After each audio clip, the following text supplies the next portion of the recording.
Oh, what a day! What a lovely day! Welcome to Flat Earth Debate. I'm your host, Nathan Oakley, and if you're new to this channel or you've not done so already, be sure to subscribe and hit the bell notification icon to keep up to date with the Flat Earth Debate. If you would like to support this channel, there is a super chat that runs alongside each of these shows while they're live, and a link in the info box below the video once it's rendered. But most importantly, if you would like to join the discussion, simply mute the page you are currently watching, then click the link in the info box below the video to join the panel and express your views on the shape of the Earth. If you do join, please don't swear. If you do, you'll be ejected, and if you are, please don't try to rejoin the stream using sock accounts. You'll be warmly welcome back on the next stream. Please also share the show, as sharing the show increases the live audience, of course, and this in turn increases the chances of a more diverse panel. So please share the show, and one last time, if you are new to the channel or you have not done so already, be sure to subscribe and hit the bell notification icon to keep up to date with the Flat Earth Debate. Now we are joined by Arwin. How you doing, Arwin? Good to have you. Yeah, doing good. Thanks, Nathan. Good afternoon. Pleasure. Had a good evening? Yeah, it was pretty good. Not a lot on. The weather's still nice, so... Yeah. Found any curvature? Found any curvature yet? No, not yet. But then again, yeah, I don't really go around a lot, so... I guess I have to look for it a little bit harder to possibly even find it, but no. We've been joined by Spurs Chemo. How you doing, Spurs?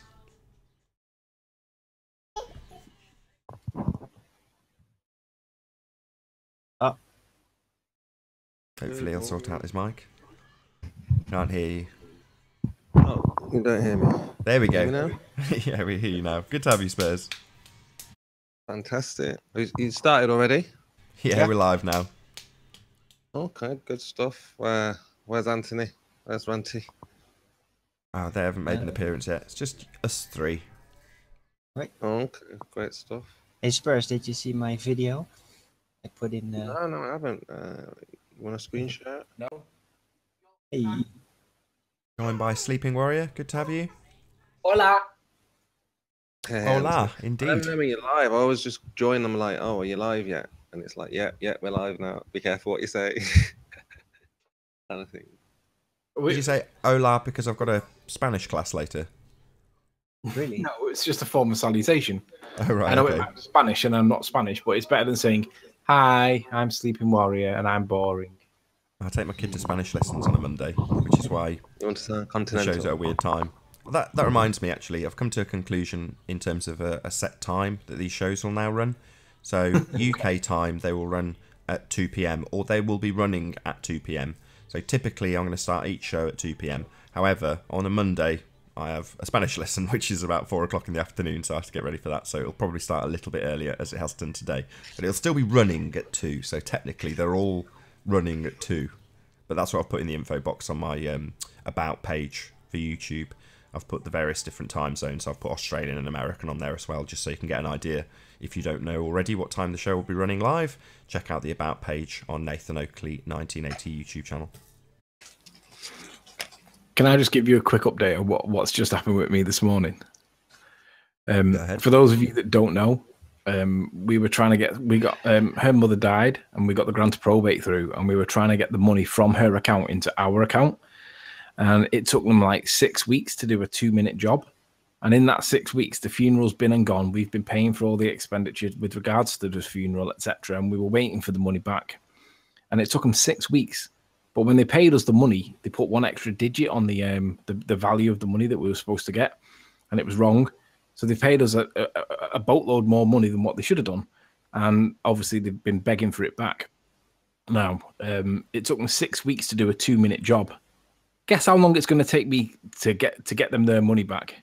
It's going to take us about 6 weeks, because it literally should have took them two. It was a 2-minute job. They said it would be done within 48 hours. Obviously, because you got to pay for the funeral, you got to get that money back. 6 weeks. So they've paid us a load of money. Now they want it back. I've said no problem. You can have it back. It's going to take me 6 weeks to sort it out. So this morning they've sent us a big but massive bouquet of flowers as an apology because they're begging for that money back. They've ignored us for 6 weeks. We've been ringing and ringing and ringing and ringing and got nothing. And eventually they've paid us, but they've paid us too much. And now they're so in touch with us. They're our best friends and they want that money back. So we've got a massive bouquet of flowers, courtesy from the Yorkshire Bank. So shout out to the Yorkshire Bank, but it's still going to take you 6 weeks to get your money back, you idiots. Love it. Yeah. Yeah. Fair enough. What goes around comes around, as they say. Yeah. Now the shoe's on our foot and we're in control. Isn't it amazing how quick they can respond to us? They can ring us 6 times in a week. Yeah. But when we want it the other way around, nobody answers the phone. Feel a lot better today. Good. So what do you know, Spears? We haven't spoken for a while. I know you were on yesterday, but we didn't really chat. I'll just be looking at relooking at the moon landing things. See if that can change people's minds. That moon lander, we've never seen it take off from Earth. They've never tested it on, the device they used to get off the moon. So there's a whole kind of investigation in that. The lunar doors, the space that they had inside, the astronauts would have been the inside would have been too small for the astronauts' backpack and the cameras. They would have had no room to maneuver. And the door, so the door opens inwards and to the right. So they didn't show how they got out of the lunar lander. But just things like that I've been looking at, just trying to make a case for that argument. But other than that, yeah, just listening to the flat Earth debate. I can't play your clip, Arwin. It will just get me a copyright strike. At the moment, when people play But it's clips, fair almost... use. It's only 30 seconds. I know, but almost without exception, even if I've played 10-second clips of stuff, it's got me a copyright strike almost every single time. So I just don't want to risk it. It'll just end up in an hour's worth of work me editing it out again. If you were to put one of them disclaimer things at the beginning of your video, would that make a difference or not? No, the certain producers just set up automatic systems to copyright strike anyone that has a match with their material, and I don't blame them. I mean, what Arwin's done is he's edited together a bit of a global. No, but I mean, I think in the fair use, you can put like a disclaimer at the beginning of and just say, well, it's for educational. But Yeah, I don't know. It doesn't wash, and I could just do without the aggravation. Yes, I can appeal it. There are various ways of getting around it, but I'd just rather not. It's just a pain in the ass. Yeah. If it's specifically relevant, so when people have used examples and said, here is my specific example, I look at it in the little box at the bottom and go, that's relevant to the conversation. So whether or not I get a copyright strike is kind of irrelevant because it's a debate show and that's what they're presenting. So I still do present them. However, every time I've done it, I've got a copyright strike, so I'm far more reluctant. Yeah, definitely. Just don't bother showing it. Like, absolutely. It's just a simple golden rule of thumb. Just only use your own material. Because it does peeve me, if I'm honest, when I see other videographers that just edit together other people's stuff, and they'll have a whole channel that's basically almost none of it their material. It's all their editing. But so what? Going out and gathering material is an expensive, time-consuming process. So to just say, well, I'll just download this from YouTube and hack it up and put it together as my own, is to me unfair. If I was the one producing that material with the camera in my hand, I'd be annoyed. No, yeah. Editing is a big deal. So yeah, just don't bother doing it. Yeah, just. Oh well. Anyway, if you guys want to look at it, I put it in the masturbators link chat. On Skype. I will say I appreciate the sentiment though. It was about me, so in one way, I'm really touched, Darwin. Yeah. It's just. It's too bad that you're not going to show it because I thought it was a pretty good message to put out there as to what happens if a glober gets in here and starts to declare they're scientists and they're smarter than us. And well, the video shows pretty much what's going to happen when they do. So yeah, if you're on Skype and you're in that chat, then take a look at my video.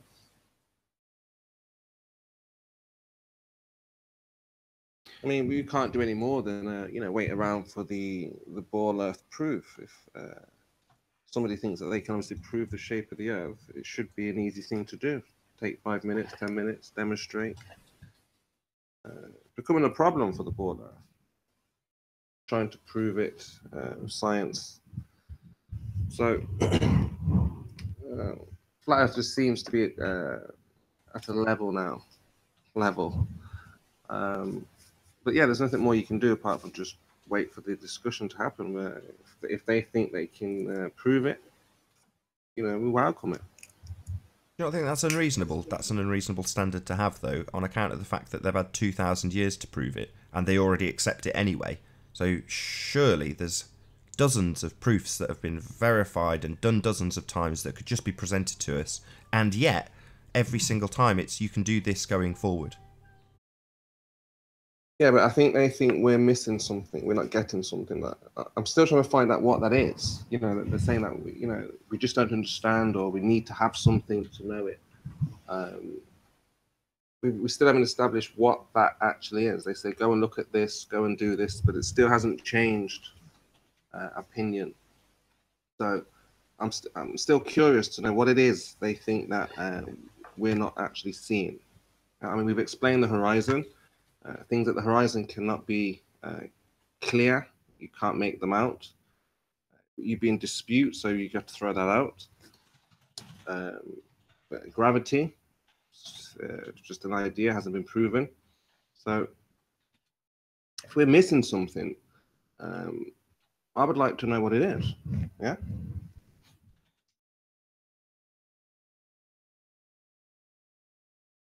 I'm still in there. Yeah. Did you see Sly Sparkane yesterday come in and make a right pig's ear of his experiment? No. What did you make of Reds and Antonio's debacle? Reds? Have you not seen it? About the triangles, the calculations with the ISS? No, I don't bother with Reds. I don't bother with Antonio either, to be honest. Okay. Why, what was the issue?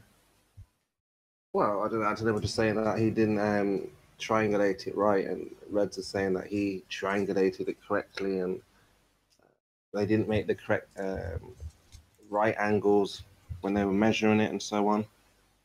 So I'm just wondering if they were going to dispute it, finalize it, or just keep making comeback videos. Are they going to actually discuss? I honestly don't know what you're talking about, so I'm not sure. I reckon we should change topic on that basis because I don't know what you're talking about. Well, it's just the latest discussion, isn't it? It's just the latest talking point. Reds is tracking the ISS, and he's being told it's not being tracked correctly. So therefore, everything is off. I would just like to hear the outcome, that's all. I just thought you guys had seen it and had an opinion of it.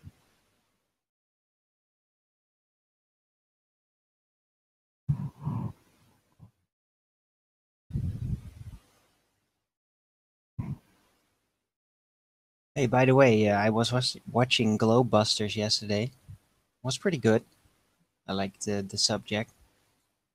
And yeah, in chat, I pretty much figured out a new terminology based on psychology that I would like to coin before some other person takes that away from me. And that is the concept of physicality assumption bias. And what physicality assumption bias basically is the effect in the people's psyche to automatically, at first glance, assume that if they see something, which could be a physical object or a light-based phenomena, that what they are seeing is indeed a physical thing. And I think that really is something. I think that people do have a biased tendency to, at first, assume that if they see something, that it must be a physical thing. Mm-hmm. So just putting that out there. Physicality assumption bias. It's a psychological effect, and I'm coining it.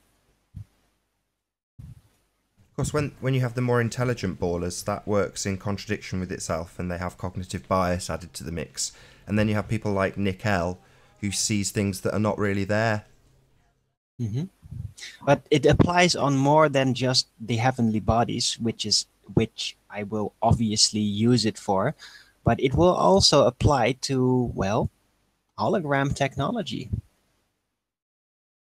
And also, let's just say, if you see an image in the distance, and this is used in magician trickery, if you see an image in the distance, and you don't really, no, this is control, and you don't really know what you're looking at, then if it looks like it could be like a 3D tunnel, for example, but it is in actuality a painting, then at first glance you will actually assume that it is a tunnel. You might then start to conclude differently if you inspect it more closely, but the first assumption that your psyche will give you is that it is a physical, literal thing that you're looking at. So it applies not just to the heavenly bodies, it will also apply to holographics and visual trickery. I completely agree with you, that's Arwen. going to be pretty relevant even in the future. I agree with you, when but I just want to add that what you're describing is things that are non-physical. So, like the heavenly bodies, as you phrase it. Those are non-physical, they're intangible things that you're describing. And yet, the counter is true with tangible things like lighthouses. So on the ground, where we can physically go over and check these things, as I say, people like the Rumpus, Nick L, will see something which should not be there in their model and assume that they are looking at an apparition, something which isn't physically there, it's just looming, right? Well, that's the complete contrast of what you're saying. But it's normally only the people who get more indoctrinated and consider themselves to be more intelligent who will do the complete opposite of what you're describing. No, when it comes to reality. A different effect applies there, and that is that these people are obsessed with the model. And that causes them to basically approach the thing from a theoretical perspective where what they are observing is supposed to fit their model. So that's slightly different. Now, the physicality assumption bias is basically a non-cognitive psychological effect. So it doesn't really have to do much with reason. It's just the automatic assumption, the first reaction, the first response. It's a very base response, instinctive response even. If you're seeing something, that it is going to be physical. And then only upon closer inspection could you figure out that it might not be physical. But it's going to start out with that assumption psychologically. So you're correct, Nathan. Yeah, we're both correct. I agree with you. Indeed. We're both on the same page. Yep. But yeah. Crazy old world of reality that these guys live in. You know, the reality can be not really there, and the non-physical, non-variable can be absolutely physical, real objects, even though they're intangible, quite by definition.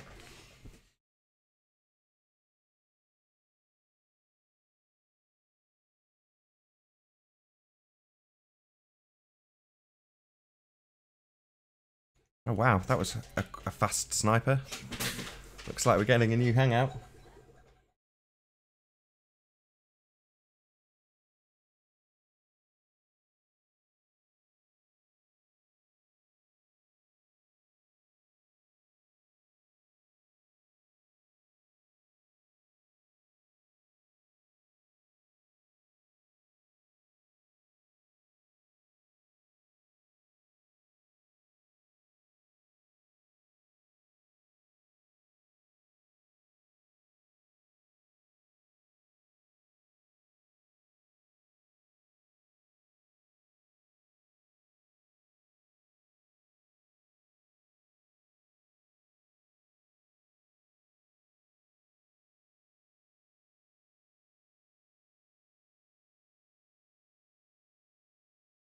So I've started up a new Hangout. Hopefully we'll get a few guests return. I won't publish the link for about 5 minutes,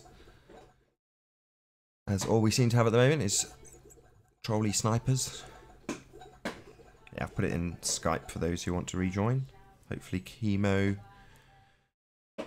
Arwin and Sleeping Warrior, if you could jump back in off the Masturbators chat. Hi Arwin, how's it going? Yeah, that sniper was pretty quick. Yeah, he was fast, man. I suppose.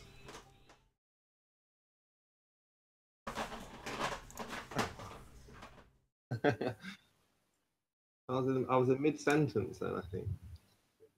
You're quite quiet, by the way, Spurs. Oh, is that better? Yeah, much better. Okay. Yeah, I was in mid-sentence. Yeah, the snipers, they're not going to stop. They have a reason. Their reason is to shut down the flat Earth debate. Yeah, so I was discussing this with the ballers, and they were saying that we don't have faith in mankind. Our faith is too little, and this is the thing, that they just cannot believe that so many people would lie to them on such a huge scale. When they think about it, they say things like, well, it would take all pilots, all of NASA, all scientists, or teachers, or people in the universities. Basically, every educated person, they see it as they're lying to us. And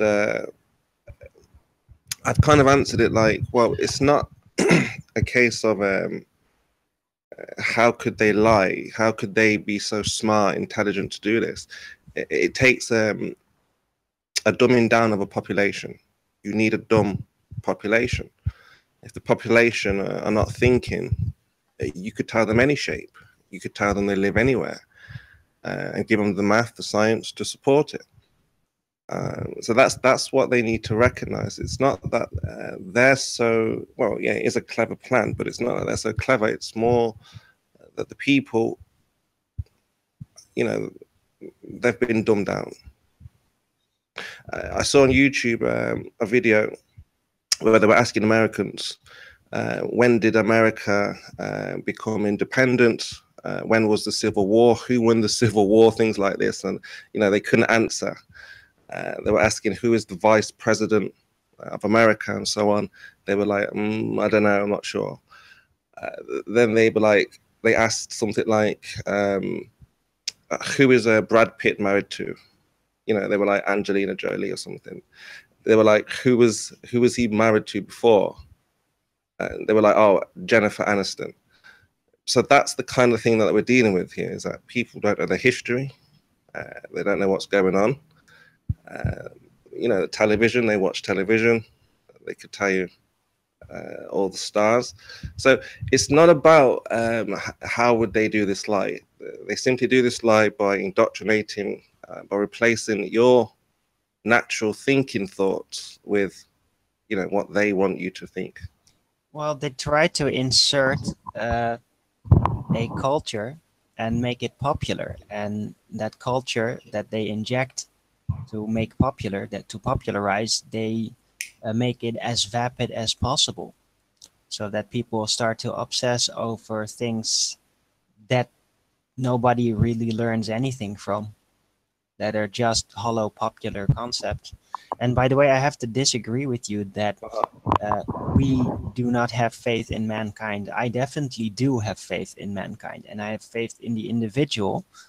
What I do not have, however, is a blind trust in any man and in mankind.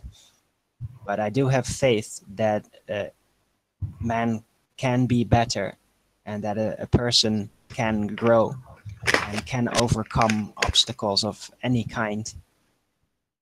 Well, that's why I say that. That's kind of why I say. I mean, a lot of the teachers, most of the teachers, the professors, they do things out of good faith. They're not trying to deceive anybody. They're just following a protocol. So it's not that they are actually lying to us. The pilots, they're not. They're following a path. So I was alluding to, it's not like the pilots are just, they have a free reign over the skies. Like, you know, an international pilot can just get in his jumbo jet and just fly anywhere he likes. He has to follow a particular path. Yes. So he's not going to suspect, you know, anything suspicious, right? So no, they're not lying. They just don't think about it. They just stay on their path. So yeah, it's the people who obviously write the education system, the curriculum, who give the papers, the peer review. What they discuss. They say things like, "Well, it's been peer reviewed. The community accepts it." This seems to be a very small community. You know, we don't know exactly who. Panels and think tanks. Right, that's what I mean. That program they're our anonymous, society. right? That program what popular culture is, what knowledge, true knowledge is supposed to be, and yeah, that's what they do. Because I mean, if you think about it, the borders are not that, you know, stupid. They know water doesn't curve over huge bodies. They know this. They know gravity is not a real thing. They know this. No. This. A lot of the things in the heliocentric model, they know takes a certain amount of belief. Yes. So for them, it's more to the point, like I say, the deception. They just want somebody to walk them through of how it could be done. They know there are a lot of theoretical assumptions grounded in the science that goes around, and that a lot of people basically are spending their life on busying therapy to extend a theoretical doctrine on what it might be. That is that is what science has been focusing on for a greater part. Do a very quick link, as we have approximately 1.5 hours left on this live stream. If you're new to the channel or you've not done so already, be sure to subscribe and hit the bell notification icon to keep up to date with the Flat Earth debate. If you'd like to support this channel, there is a super chat that runs alongside each of these shows while they're live, and a link in the info box below the video once it's rendered. But most importantly, if you would like to join the discussion, simply mute the page you are currently watching, then click the link in the info box below this video to join the panel and express your views on the shape of the Earth. If you do join, please don't swear. If you do, you'll be ejected, and if you are, please don't try to rejoin the stream using sock accounts. You'll be warmly welcome back on the next stream. Please also share the show, as this increases the live audience, of course. Massive thank you to all who've shared already. And one last time, if you're new to the channel or you've not done so already, be sure to subscribe and hit the bell notification icon to keep up to date with the Flat Earth debate. As I say, there's about 1.5 hours left on this live stream. Yeah, so I would like to get back again for a short moment to the concept of gravity. I find it a pretty bit disappointing that you would still deny that it is a thing, as I pretty much in the discussion yesterday with Riley proved that it is a thing. But again, let's make the clear distinguishment between gravitational pull and gravity, because gravitational pull is a theoretical assumption as to what causes gravity, which there is no proof of. But gravity is just an effect. It is a acceleration-alike force that seems to be applied to all things on Earth, and it is absolutely provably there. But yeah, the thing is, the entire word of gravity has been completely, how do you say, conflated, has been tied in with the gravitational pull concept. So everybody culturally automatically assumes that if you're talking about gravity, you're talking about gravity caused by gravitational pull. And this is just a problem, because gravity is still there. Gravitational pull, and this is just a problem. God damn. Snipers are just too quick for me today.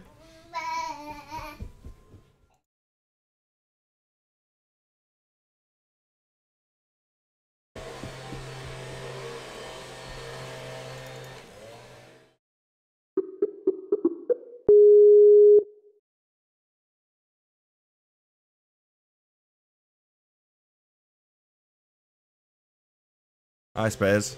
We'll just allowing. Hello. All right. You hear me? Yes. Yeah, I can hear you. They sniped everybody, I think. Yes. Yeah, I know, within a second. I got to him really quickly and he still managed to get everyone out. Amazing. You really want to do it on a Discord? I mean, they can't snipe at all. You know, it's Yeah, but Hangouts. They're definitely designed. You've got to be a part of Discord. Hmm? It's its own platform. Like, this is its own platform. Okay. So you've got to be part of Discord in order to do that, right? Okay. You don't have it? It's not that I don't have it. It's just in order to join, you've got to join up to Discord. Whereas if you want to join this show, the link is still public, even though the snipers joined and got you two out.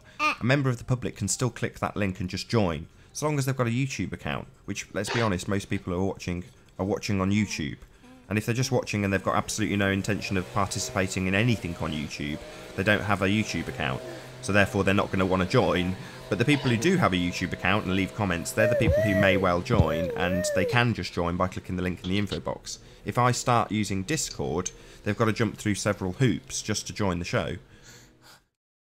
No, what I was just thinking, it seems to be, you know, the way kind of forward. I mean, I think people are starting to understand how it works now. You know, I was very apprehensive originally when it first came out. But I think you should have, well, again, I just think both options would, just like, you know, it would work. You would get... Hello. Hello. Good to have you. Oh. Thank you. Oh yeah, little warning, by the way, the fake owl rave is in chat. Okay. And he just said that he sniped me. So... Is that so? Yeah, well, he's obviously fake because he said that I was acting more gay than he was, so that doesn't sound like real owl rave. I see. Yeah, I hear what you're saying, Chemo, about Discord. I'm just dead against it. I mean, the show is what it is. That's how it runs. And, you know, if people get sniped, there's nothing I can do about that. That's a YouTube issue. And that's fine. If they want to leave it as is, that's part of the show. I know it's a pain in the ass. I've had this conversation with Shane and with Anthony, and obviously not with you. But yeah, it's just one of those things. If it's like today and there's 2 shows sniped and you've got to rejoin twice, I won't get you to do that. You can rejoin the second hangout.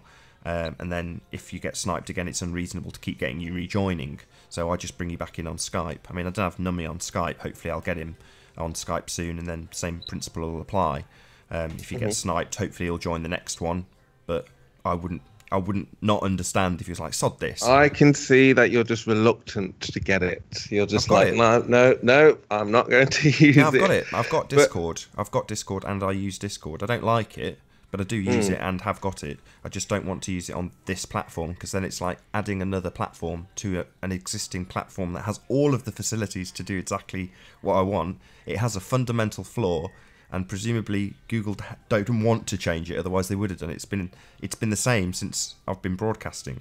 You know, for minimum 3 years, it's been exactly the same. There's only, you know, for minimum 3 years, it's been. So there we go. See if we've lost Nummy already. You still with us, Nummy? Yeah, I'm here. Yeah, but that's just the way it is. You know, some people like to watch that. That for some is part of the show, and they like that entertainment aspect of people sniping. You know, great if that's what they enjoy.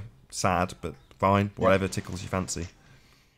And on the other hand, we are constantly. It is an open criticism. We are basically showing that we have a very competitive, interesting show that treats real subjects and real science and the concept of science, and that because of Google's flaw, that this is happening. So it is an open criticism to Google, like, hey, when are you going to do something about it? Because this is what your flaws is causing. And people are going to take note of it. We talk about it. So come on, Google. Let's fix it already. Come on. Or not. Like I say, Arwin, maybe some people actually tune in to see that happen. And if that's the case, you know, I'm making YouTube videos. First and foremost, I'm a YouTube videographer. You know, so Discord for me is a useful platform for gamers to communicate to each other. That's its main point. The fact that people use it to add an extra layer to YouTube, I don't want to put that extra layer between me and people who want to join. Now, the consequence of that choice is that snipers can also join, which, as I say, I've got no control over. That's a Google issue, and I'm using their platform, and I'm very grateful for it. You know, I think it's a wonderful platform, and if they choose to keep that flaw, so be it. That's their choice, not mine. Of course, but they could very easily fix it and even keep in the concept of sniping if they like, by just adding a moderator concept, like a moderator flag that you, as the organizer of the hangout, could hand out to participants. And if you then open up the moderator key to the public, yeah, then everyone could come in and snipe, and that could be all fun and everything, be hilarious. But if you don't want it, then you could prevent it. Just saying, you know, free market options. Options are good. Lack of options are not good. Indeedy.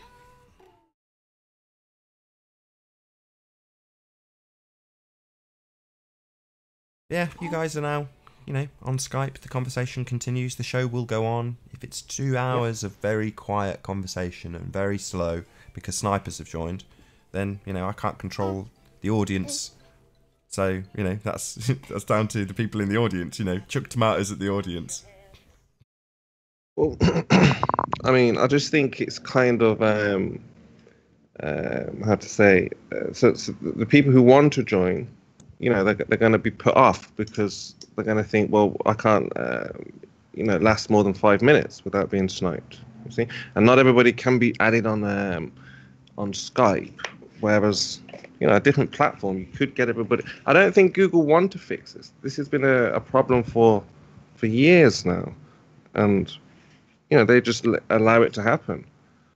I think it's slightly different. I think that at one point there may have been a fix, and then management chose to not implement it. I think that is the case. Okay, Google is a very. What's going on, Spurs? What is going that? Crazy. Okay, Google is a very big company, and not all of the employees in there are going to be in agreement with how to manage things, and some will be very politically biased about certain aspects, and others will be very free-minded and just want a great open platform that functions correctly and all that. So there's going to be divisions, and yeah, it all depends on who is in control mostly. So it may still change at some point. They may actually fix it. I really hope they do, because that would also be very nice for me. Then I could basically create Hangouts and put the Google links in the chat without having all these complicated systems required to have those set up in order to not get porn bombed and all that crap. And yeah, now I'm not really doing that because it's just a lot of hassle. Yeah, but you could learn how to watch the back door. You know, pick up a rifle, Arwen. That would be helpful. I tried it. Didn't work out. And yeah, but at the moment, besides, that's it is your a lot only of hassle. The thing is, because the system is flawed the way it is, there need to be dedicated guards, basically, and it's not even a guarantee that will prevent you know, situations. I just think a topic as important. Oh, sorry. It's the neighbour they're drilling in the wall. I don't know what they're doing right. there. It sounded like you were wired up to some sort of electrocution machine. And Yeah, so a topic is no, they're going to start again. We were talking about the flaws in the Google Hangout system, and that if people now want to have an open platform the way Nathan does, then there need to be dedicated guards basically in order to keep the show running, and that's not even a guarantee that it will keep running, as we've seen, because snipers get very quick and creative to get people out despite the guards. And yeah, it's just a hassle. It's all unnecessary. It is kind of amusing, I guess, but it detracts from the actual subject. hold on one sec, Arwin. Netty Voyager, can you say hello? Hello? Hello? How you doing? How you doing? Echo, echo. Can you hear us, Netty? You're echoing, Nathan. Yeah, it's Netty. I think you've got your watch page open. Anyway, you guys carry on. Hopefully we'll hear from Netty. Yeah, so flat Earth is such an important subject. It should not be controlled. I mean, obviously, Google, they, what is their position? Are they ballers? They're seeing the discussion, so it shouldn't be in the control of people who are going to distort, the argument, and so we should make every means, every opportunity possible to let people speak, because people actually want to hear the debate. They want to hear the argument. There are a lot of people on the fence. The fence sitters are key.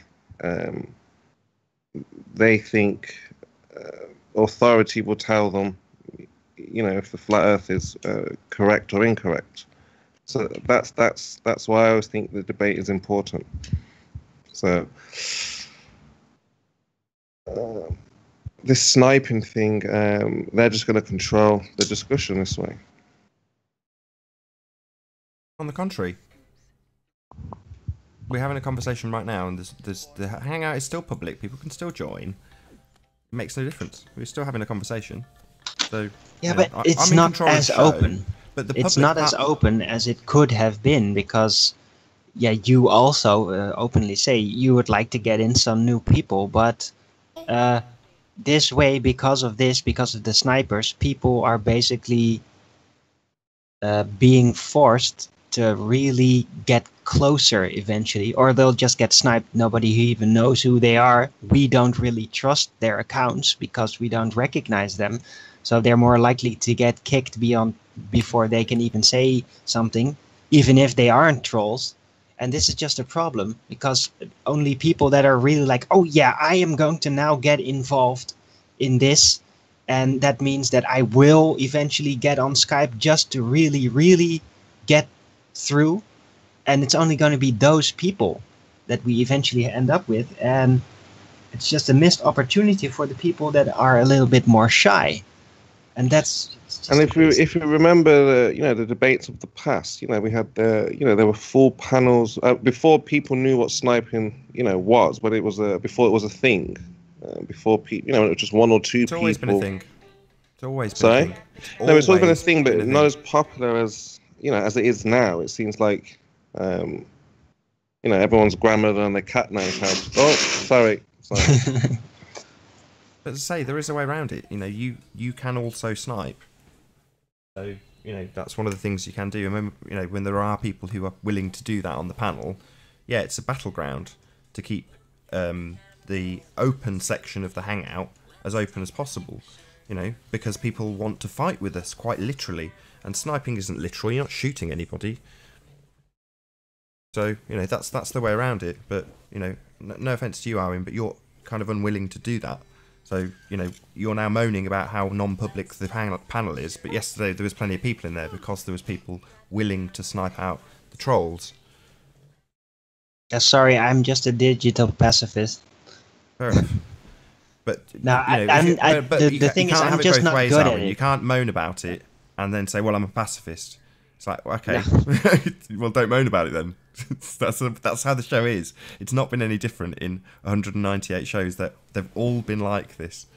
But on some days, it's the case that the battle is won by the flat earthers. Sometimes it's not. That's just the way it goes. No, but I don't have any problem with that. It's just that I'm not very good at doing that thing. Riley seems to be very good at it. You're very good at it. I haven't really figured it out yet. I don't do it. Really learned how to shoot. So yeah, I can't do it. That's the problem. I can eject people from the hangout as the host, but I can't snipe people, and that's very intentional. There's that section I've kept out of. It took me a long time to figure out how to be in a position where in the hangout you can't snipe me. So as the host, the show will continue always, because like I say, with a huge amount of effort, I managed to figure a way around it. So if you join the hangout, you don't even see me in there, so you can't snipe me. I'm not snipeable. So the show will continue, and it will remain public, and people can still join. If people choose to sit and lurk in the back chat, I know people in the current chat know who it is. It's one individual. Well, if that one individual wants to prevent people joining the public chat, well, that's his bag. The show will continue. We are still having a conversation via Skype. If we're criticised for having a circle joke, no. In a minute, I'll do another link, and I will say exactly the same thing, which is to say that the public link is public. You can still join. The thing is also, I really like to just talk and discuss the subjects. And if I'm going to be looking in the back door, basically sniping potential trolls, that's going to severely distract me and basically disable me from the conversation. I'm not going to be able to pay attention. All right, how do you think I feel? The subject requires my full attention. That's lovely. I mean, you want a really easy life, right? Sat in front of me at the moment is 2 screens full of software running. I'd love to have a conversation and have nothing to do too. That would be lovely. But as you're pointing out, you're moaning about the fact that you can't have that and saying, well, I want to do nothing and just have it perfect without any effort. It's like, oh, right, well, good for you, mate. Lucky old you. I'd like to be in that position too. That's not really how I intended that at all. It's a complaint to Google. It's like they're the one that creating the hassle. It's very good of you that you do actually take all that effort. I'm not complaining about that. I'm just saying that, like, I wouldn't be very good at it, because I'm really about the actual conversation, about the actual thinking process. If I'm going to be busy with all the technicalities, that's going to severely distract me, because I'm just not very good at multitasking that way. Sorry. No, fair enough. I'm complaining to you. I'm complaining to Google. They're the ones that are making this really difficult. They're turning the Hangouts into a wild, wild west instead of just a good regulated system where it can actually be about the conversation instead of about all this sniping nonsense.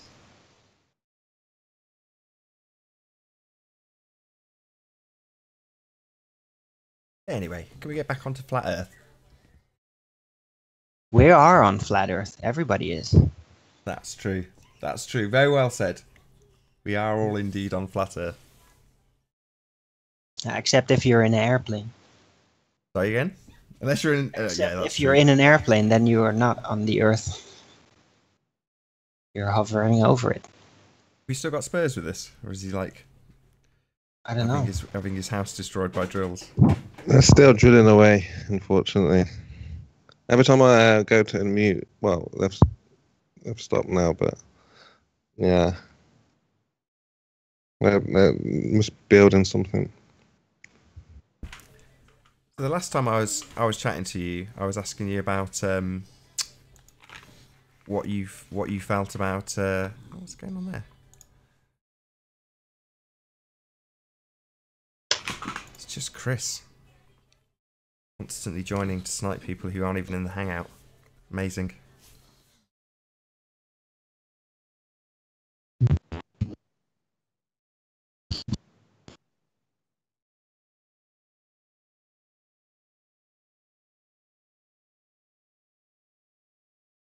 So yeah, I was asking you last time, Chemo, about the other hangouts that you join, because you get right into the action still. I used to. I don't really anymore. I don't go on many other people's channels, but you get right in there. Well, but that's on Discord. Mainly, like I say, there is a community there. A lot of boarders who, they get right stuck in to the discussion. But yeah, the same arguments are being raised. Lots of different angles, lots of new faces, lots of new voices, lots of new opinions. So yeah, that's about it, really. I mean, the debate is still there to be had.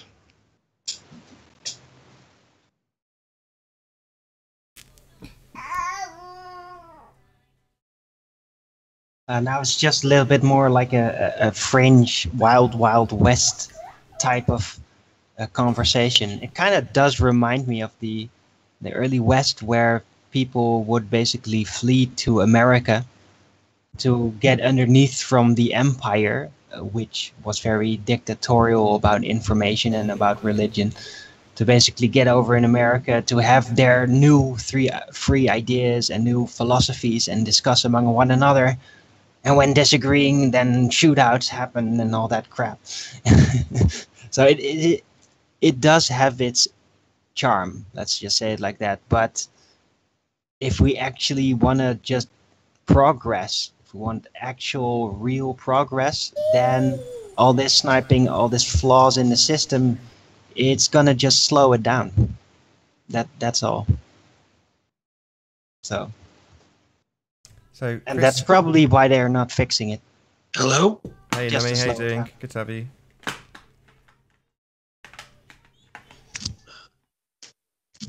You'll have to drop me an email, Nami. Nathan Oakley 1980 at AOL.com. Oh, I'm on mute. Hey, Nami, sorry, I was on mute in the hangout. Drop me an email, Nathan Oakley 1980 at AOL.com, and I'll add you to Skype, so if you do get sniped, I can just add you.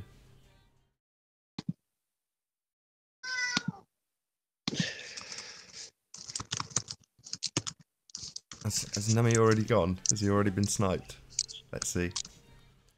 So essentially what's happening is Chris MCMX, whatever he's called, has been joining for weeks and weeks and weeks to snipe everybody with various different accounts. So all the accounts that currently join to snipe are one person. And he's been doing this. He's then got in touch with Anthony Riley and said, I will stop sniping if you let me back on the show. So in essence... Hey, I'm back. Hey, sorry. Hey, sorry to Nami. interrupt. I'm just So in on you. essence, he's a terrorist. He's saying, I will hold you to ransom until you let me come on your show and talk. That's what he's basically saying. So either let me come on, or I will continue to snipe indefinitely. Well, sorry, Chris. No.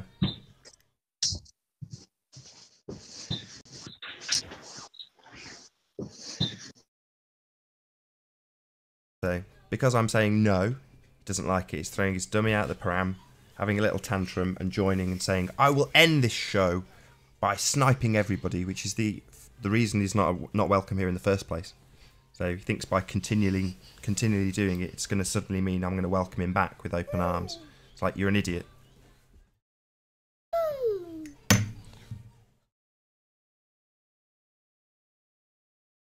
Nathan, post the link for us in the chat.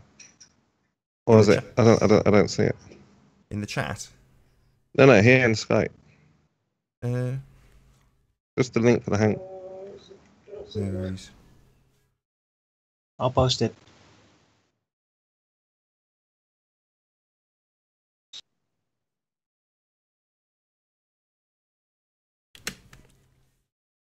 You attacking Daddy Monster? There you go. Did you get that, Chemo? Yeah, I got it. 1 sec. So she's don't boot.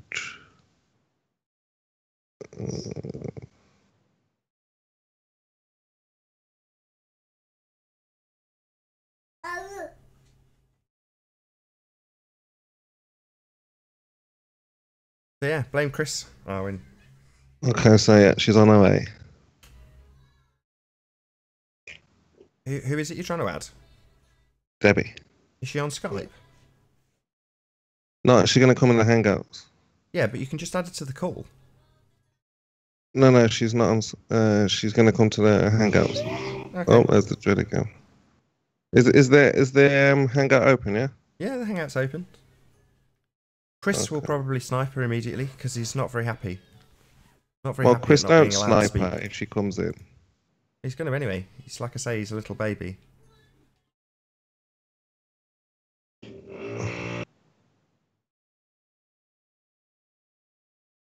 He's been sniping the whole show and he's in the chat saying, I won't snipe. What, if I let you talk? Yeah, that's never going to happen, Chris. You're never getting on the show ever again. You're not welcome here. You know, don't snipe continually, admit to it, and then try and hold us to ransom saying, I'll stop doing it if you let me back on. You're an idiot. You know, you don't get your own way by doing that. You know, this is the kind of thing I'm having to teach my 2-year-old. You know, the fact that you're a grown adult doing this and I'm having to tell you that throwing your dummy out the pram and continually sniping a show isn't going to get you back on it. You're a moron. Hey, Ranty, can you hear us? Yeah, I can hear you. Everything going all right today? Yeah, I've got Chris MCM XCII, whatever he's called, sniping and going, let me back on or I'll carry on sniping. Yeah, he's a complete prick. Yeah, just a prick. So if this has been a boring show, that's the reason why. You know, one individual, he's a big baby. Well, that's it. I mean, one individual can spoil it for everybody. Sad, pathetic. You know, I don't know what they think they're getting out of it. You know, he should go back to Discord anyway. Yeah, go back to Discord, Chris. There you go. There he is again. These are all Chris. All these accounts that are joining.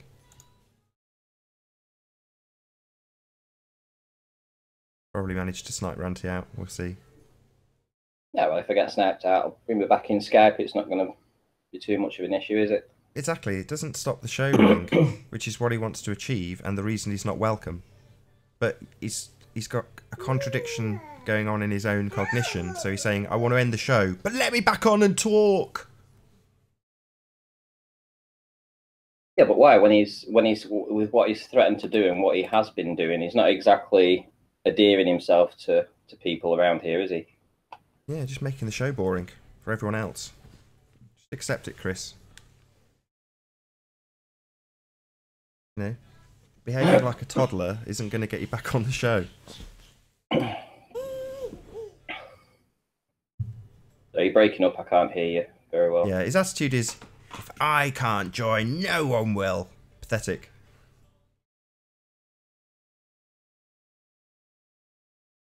So who else is on Skype then? Arwin and Chemo. They're both gone a bit quiet. Chemo's got drilling going on.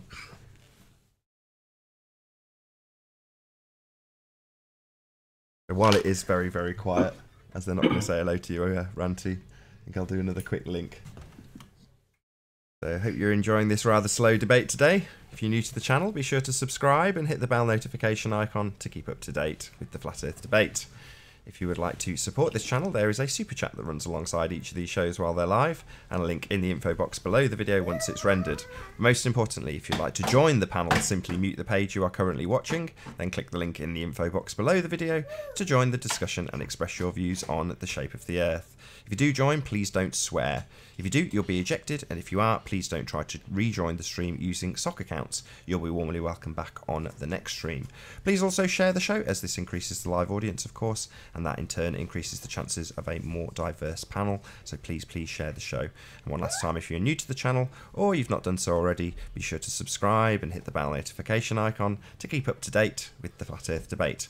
There is approximately 1 hour left on this live stream.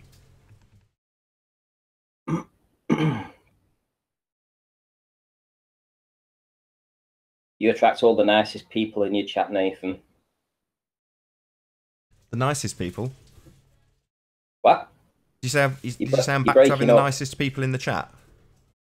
What? I didn't hear what you said, Ranty. My kid's clackering around, or whatever the word is. No, it's you. You're too far away from your mic. I can barely hear you. Oh, really? Yeah, it's you fading in and out really bad. Okay, I think I know what it is. Yeah, too can't hear you. How's that? Is that better? I can hear you, but it's got an echo. Right, now the echo's gone. How about now? Is that better? That's better, yeah. Can hear you now. Excellent. Here we go. Should we do some shouts out? Ron Yes. Burgundy, hello. Good idea. Thanks for remembering the Ken Burn Lumberjack. Love it. I'm looking for the t-shirt, actually. Do you think you could send me one? I'd love to get one like that. Who else do we have? Baz. He's always in. Lottie. Yeah, there's the usual trolls, isn't it, that fill up the chat. But the thing is, you only get, what, about 10 trolls that come in, and the rest of them, a lot of people don't say a word, and yet you've got over 100 watching. So that tells me that there's probably 90 people. Oh, hey, Ranty, how you doing? Yeah, doing good. Debbie's going to join. I don't boot her. She's going to come and say hello. Say again, what? Debbie's going to join here. She got kicked yesterday. I'm on the Hangouts. Yeah, that's where she's joining. Yeah, so she's going to come join you. Yeah, I'm on snipe duty now. Yeah, but I'm saying she's going to join now, yeah? So, you understand, yeah? Been a very unreal or surreal hangout, I've got to be honest. So, Debbie's going to join Ranty. Just don't kick her when she does. Debbie, right, okay.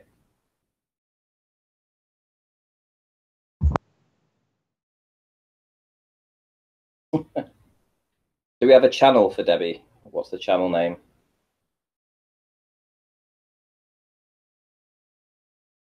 Anyone? I think Spurs has got drilling going on, which is why we're having like half a conversation with him. So, and my kid's screaming right now, so I've no idea half of what's being said.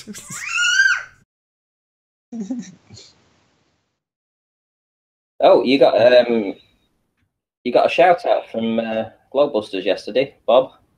Is that so? It was, yeah. Thanks, Globebusters. Myself, Anthony, and you, individually named on your debate channel, got a shout out for helping to move the flat Earth forward, essentially. Got a shout out from Bro Sanchez as well. Someone was telling me in one of the comments that in one of his shows he was saying, "Oh, when I'm not doing these shows and debating myself, I'm watching Flat Earth Debate over on Nathan Oakley's channel." I was like, "Oh, thanks, Bro Sanchez. That's nice, yeah." And that's the thing, though. They could be in chat, but they will never say anything, because if they did, could you imagine the hate they would get given them in the chat? It's not worth it, is it, really? Nah. For them to even say anything. So, no sign of Debbie Chemo. Well, she just says she tried to join. I don't know what's happening. Just give me a minute. Tell you what, they got nearly 2,000 people watching yesterday. You know. Wow, 2,000 people. Oh, there's a fake account, Haunted House too. See if he takes Ranty with him.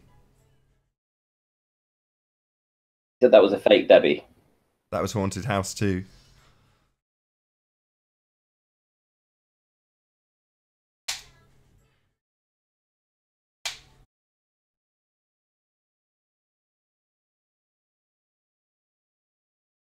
Man, this hangout's got a really bizarre pace to it today. I've got to be honest.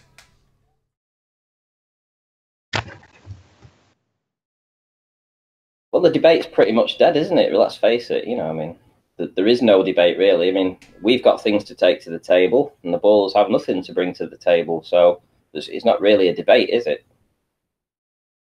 Well, Anthony said the same thing. There is still some debating that could be done about well, the potential proof for a gravitational pull. We never really got to continue that part. It was basically cut off during that hangout when the ballers were in here with Philip.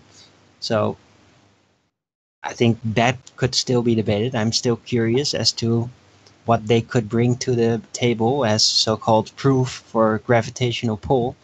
Really? Okay, well, does anybody have an idea as to why a certain date was picked by Sly Sparkane to do this experiment? Obviously, it was for a certain day. Does anybody know what that particular date has that should be beneficial for the ballers? You know, with his experiment that he's going to be doing. Hello. No, no idea. No, and it was pretty embarrassing for him yesterday watching him get destroyed on the the hypothesis argument, which is you do need a hypothesis before you actually do your experiment, and he couldn't understand that. I mean, it's literally grade school. 10-year-olds know this stuff. Well, I don't think 10-year-olds know this, but if you want to call it a scientific experiment that would adhere to the scientific method, then you would indeed require all these things. I wonder if he even realized that. Because yeah, you can call anything an experiment, but doesn't really make it a scientific experiment, really.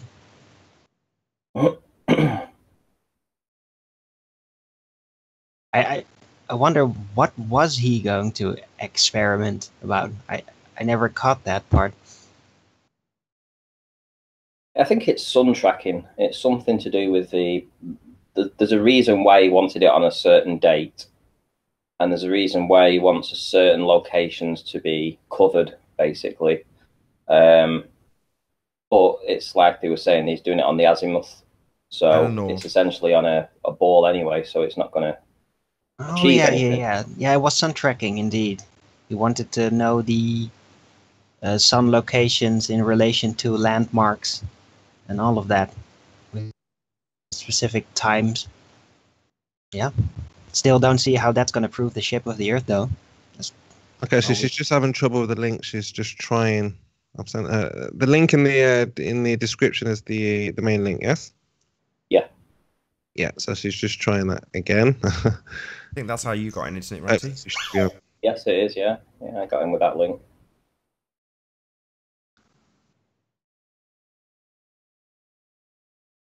I think she's just trying to figure it out.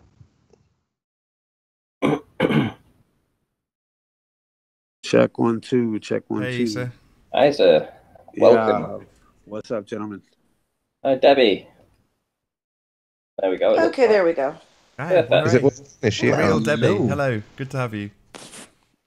Oh, nice meeting you. I've seen your familiar with your channel. Seen a few of your debates. So it's nice to meet you. You too. Yes, Debbie, Nathan, Debbie. Oh, and Isa. Is that Isa there? Hi, Nathan. Yeah, Isa and yeah. is also Hello, here. Debbie. Hello, everybody. What's up, Spurs? Hello, everybody. And Arwin, last but not least. And Arwin, yes, of course. Arwin, Debbie, Arwin. And Ranty, Debbie, Debbie, Ranty. Hiya, Debbie. Hello. Hey, so, Isa, you got any new strategies in how to help the Globers? Yeah, I'm here for the ball. Right, excellent. Cool. Well, let's get this going. Yeah, I've been hearing been trying to tighten up with the ballers argument, try to help our brothers out on the other aisle. You know, I figure I kind of treat this like we're like the Congress or something. You know what I mean? Like we have our brothers, my esteemed brother across the aisle. You know, I feel like it's almost like Parliament. So here's the thing, right? It's like, I don't want to stop. I know maybe Debbie had something to say. I know you guys wanted to talk to her. And if that's the case, I don't want to get in the way of that either. But I will make a grand case for the ball. I'm sure I've heard your sock account tell us that satellites aren't real on a recording, Debbie. Yeah, I can barely hear y'all. Okay. Well, look, a lot of people want to know in the chat, is Debbie a flat earther? What is her position? So just tell them, Debbie, where you live, how you understand where you live. Yeah. Okay, so I'm over here in the USA, Eastern Virginia. Been looking at the flat Earth, for about 3 years. Mm-hmm. I sub to many channels. I believe that we've been lied to on a major scale, and there's the motive behind it. And I looked at the history of the ball, where it came from, on the philosophical views, theosophy, through the Greeks. And the helium model, I think, is just it's incorrect. Okay. And I'm not seeing any evidence of curvature. I've been looking into that, looking down many avenues. Is there anything that supports this ball? And I'm not finding anything.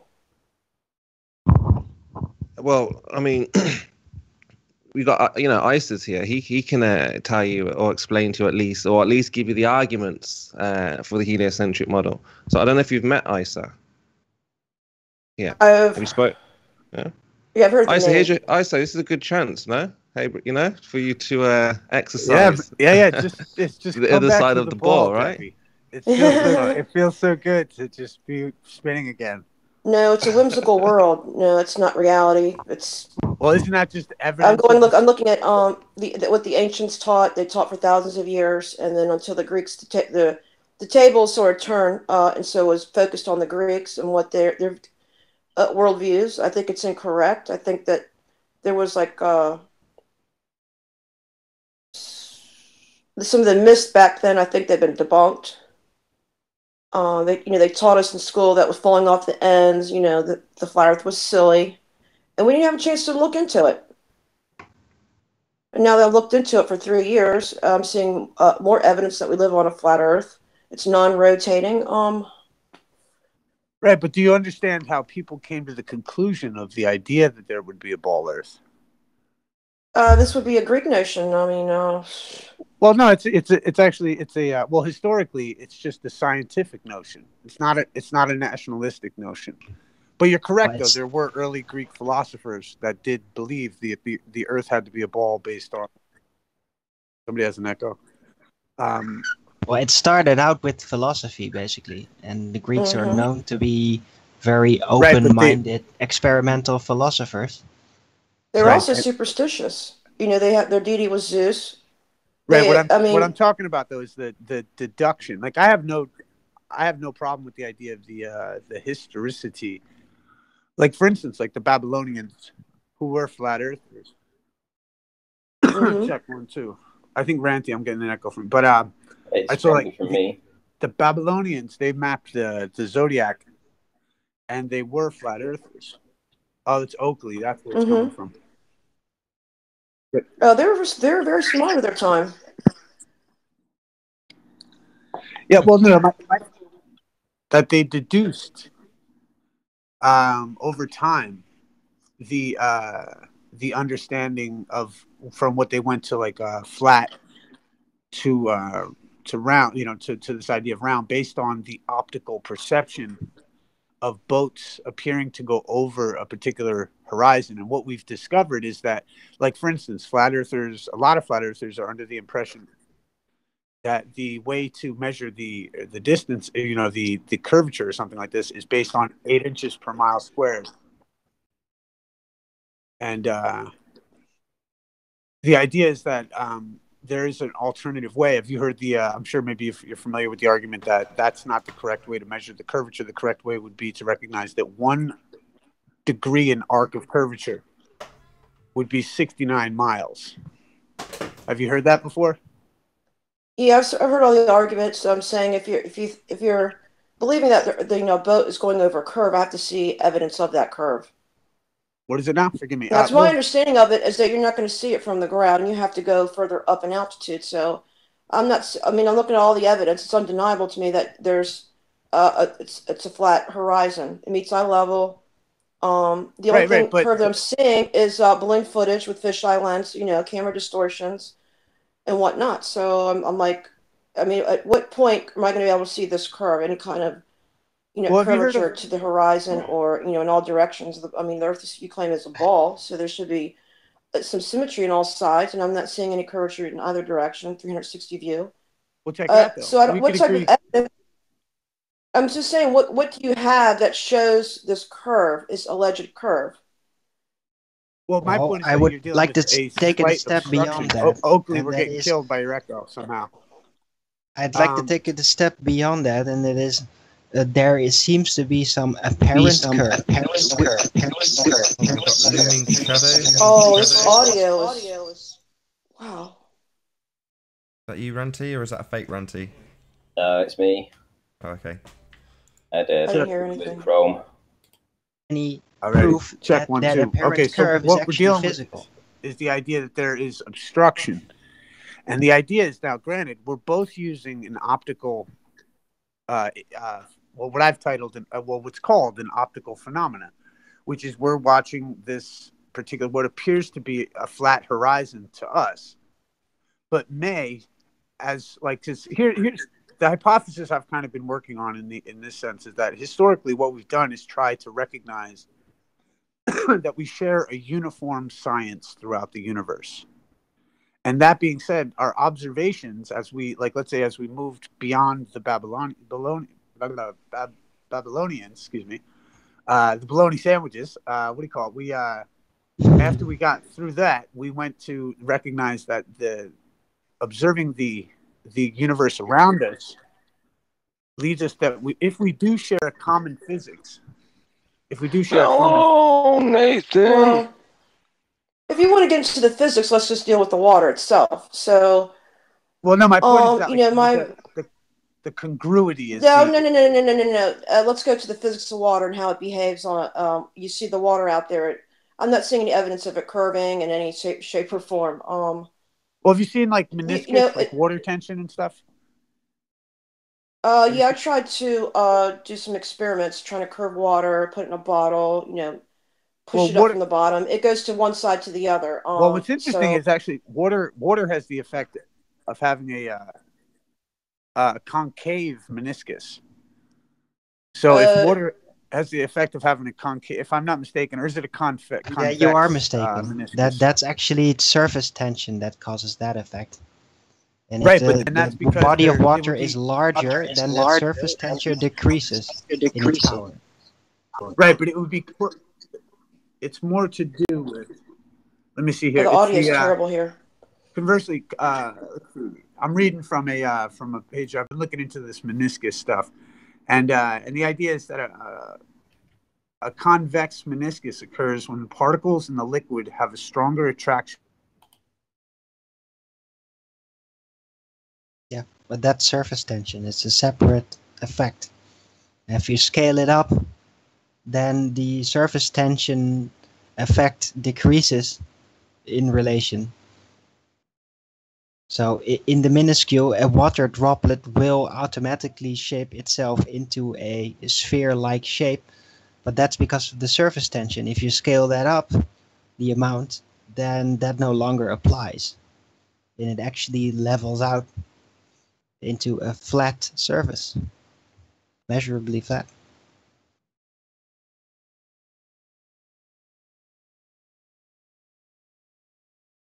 Hello? Chris is hell-bent to remove anybody that's in the public hangout. Just that Ranty. Huh.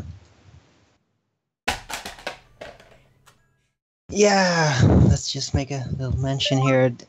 DTBMPR says the antiquator. Yep, the antiquator is a concept, as there is an equator where the sun is at its highest. Then there should be an antiquator where at the pole points where they are, presumably points, but they don't necessarily have to be, where it is at its lowest. And then the antiquator is basically the theory that if you move on beyond this, if there is any landmass to move on to beyond, which we have no direct confirmation of, but it seems to be hints at that, then the process should continue moving again towards another equator beyond that. So check 1, 2. The antiquator is basically the heavenly body exact opposite of the equator. And I personally believe, and my model suggests this, that there should be 2 equators, separate equators, as there are at least 2 antiquators that are obviously in different locations. How did we go from like in 5 minutes to antiquators? Forgive me, I missed. I got dropped. Just somebody dropped that in chat, and I thought I'd respond to that. Got it. Yeah, I'm just gonna get back to this this notion of the uniform. The hypothesis is that we share a uniform science in the universe, in my opinion, and that the idea is that we've deduced over time that we live on a ball, but it was never confirmed specifically until, let's say, the moon landings. But the scientific observations that we have today lead us to believe that like our assumptions were correct and that they were proved correct when we went to the moon. Now, the thing is that were those presumptions correct, and can we come to the conclusion without NASA? And that's where a lot of people are up in arms about this, because they believe, like a lot of people believe that we can prove that it's a ball, but really it's just this honest interpretation of the facts. And the idea is that if we're living in a ball and we're spinning, and this is what it appears to be from our observations and from our predictions of the stars and what we've come to recognize, our prediction in navigation, et cetera, like this, and we've come to recognize, let's say, like the rum line and stuff like this. So if we can agree that we're all looking at an optical phenomena, let's say at boats going over the horizon, it's almost a moot point for both sides, right, guys? Well, I don't think so. I think that the base assumption that the Earth is a ball is based on the false assumption that the globe of the heavens, which is also an observed phenomena and can be measured out with all the angular relations on the Earth. And I think that it is drawing a false conclusion that the Earth must be a ball because of the physical literacy bias that people have about the globe of the heavens that we see. And if you automatically assume that they are physical in some way, in whatever way, then you could falsely draw the conclusion that thus the Earth must be a globe if it's physically in a literal position spinning around us. So it's an easy mistake to make. And the globe theorists that started out as philosophers abused that psychological effect to solidify the belief in the globe. Well, what do you mean? Like, but what about if their observations confirmed, let's say, the shape? Like, if our observations are matching as we travel around the planet, that like for instance, that's why the Southern Pole Star is such an interesting point, and the Southern Crux, and all these different observations in the Southern Hemisphere, because they seem to show the potential for sphericity. You could agree with that, right? Sorry, again? That, like, let's say the southern stars below the equator, those stars suggest that we do live on a sphere, right? No. Not at all? Nope. No. So you don't think, or what about, how come this then? How come the Babylonians, who were actually flat earthers, their star maps were spherical? What? Did you know that? Their star maps weren't spherical? No. Were spherical. Like they had their maps were laid out to, like, their mapping of the stars was a celestial sphere.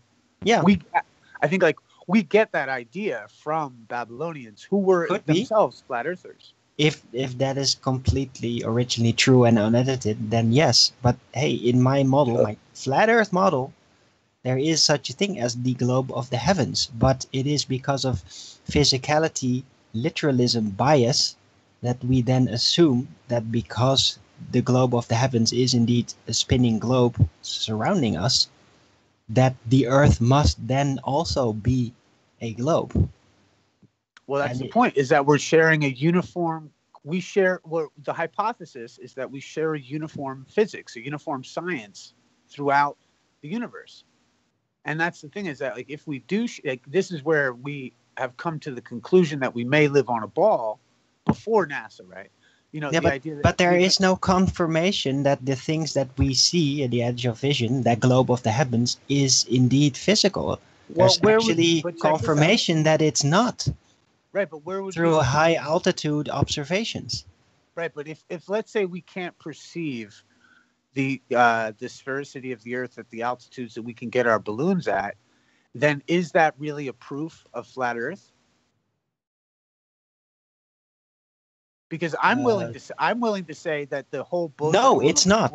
It's not that's the entire argument that I tried to make, and that is the globe of the heavens, the sightings, observations of the heavenly bodies and their angular relations to the position on the Earth is not proof. It's not proof for the shape of the Earth, not proof for a globe, and not proof for a model, any model on the flat Earth, right, whatever it may be. There is just no proof. Right, but if we're deducing that, like, you know, we share this common science, and we've come under the understanding that we can all agree that we can't see. I mean, even all of us can agree, I think, that we can't see sphericity because we're too small to be able to see it. Now, yeah, but that's an incorrect assumption. We should be. If you take the globe model literal, then you should definitely see a sphericity. And not only that, you should be able to measure it. And all we really get to see is optical phenomena that suggest there is some kind of curvature, but this is just an optical phenomena, and we can prove that through testing and observations and measurements that it's actually not a curve. Okay, but how dare you use an optical phenomena to prove the shape of the Earth, though, right? I don't. So we have approximately half an hour left on this live stream. If you're new to the channel or you've not done so already, be sure to subscribe and hit the bell notification icon to keep up to date with the Flat Earth debate. If you'd like to support this channel, there is a super chat that runs alongside the show while it's live, and a link in the info box below the video once it's rendered. Most importantly, however, if you'd like to join the discussion, simply mute the page you are currently watching, then click the link in the info box below this video to join the discussion and express your views on the shape of the Earth. If you do join, please don't swear. If you do, you'll be ejected, and if you are, please don't try to rejoin the stream using sock accounts. You'll be warmly welcome back on the next stream. Please also share the show, as sharing the show increases the live audience, and this in turn increases the chances of a more diverse panel, so please share the show. And one last time, if you are new to the channel or you've not done so already, be sure to subscribe and hit the bell notification icon to keep up to date with the Flat Earth debate. As I say, there is approximately 30 minutes left on this live stream. Okay, what were you saying again? I was saying, how dare you use optical phenomena to say that the Earth is flat? Well, how dare you say that perspective is curvature? Well, no, we're not. That's the point. I'm not anyway. I know these other guys. I know these other guys out I here. don't like that you shove that assumption towards me, because I do not. I do not base. The tough world, Darwin. Yeah, a tough world, but it's incorrect. I do not base my assumption that the world is flat based on observations. But you got a rectangular looping model to show us? It is a theoretical model.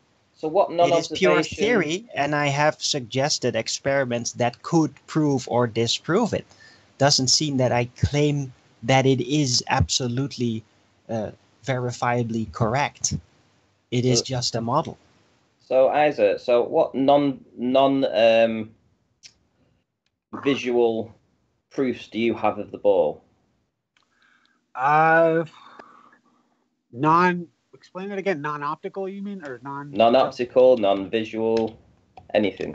I can't say that that's the case. I'm of the opinion that I think the reliance on the optical side of things is actually what's hurting both sides of this argument. Because I happen to think, like, if